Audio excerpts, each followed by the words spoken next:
বাংলাদেশ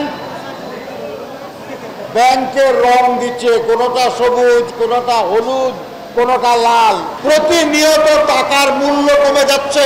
আজকে ব্যাংকগুলি লুট হয়ে যাচ্ছে, যে প্রতিনিয়ত দ্রব্যমূল্য বৃদ্ধির ফলে জনজীবন বিপর্যস্ত হয়ে গেছে। ইতিহাসে কখনো এত বড় মূল্য হ্রাস ঘটে নাই বাংলাদেশি টাকা। আমরা দেখলাম যে ঘূর্ণিঝড় বা জলোচ্ছ্বাসের মুখে দেশ, তখন দেশের প্রধানমন্ত্রীর আসনে যিনি বসে আছেন,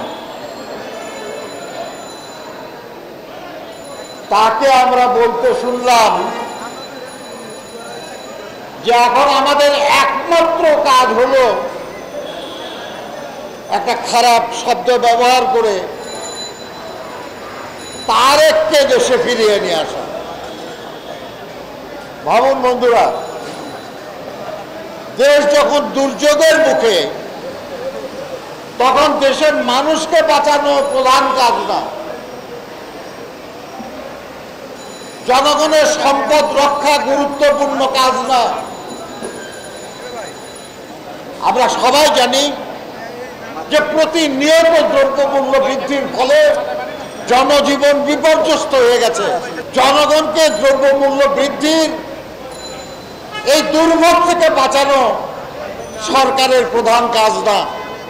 কারণ সরকারের প্রশ্রয়ভুক্ত সিন্ডিকেট এবং দুর্নীতিবাজ মানুষরা দ্রব্যমূল্য বাড়িয়ে জনগণের পকেট কাটছে।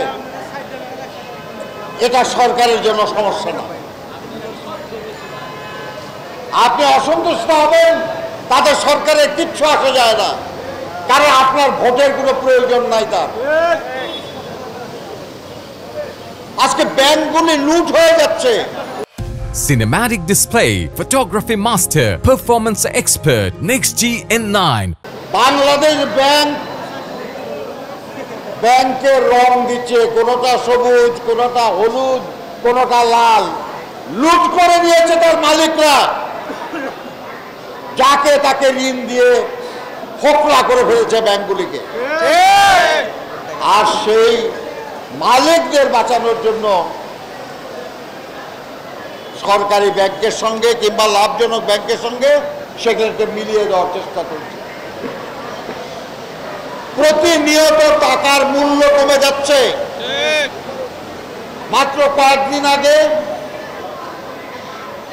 একযোগে $1 বিপরীতে টাকার দাম 10 টাকা কমানো হয়েছে, না 7 টাকা কমানো হয়েছে।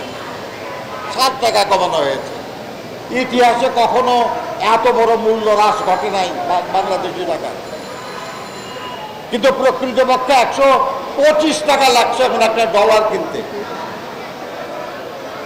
এটা সরকারের কাছে গুরুত্বপূর্ণ না।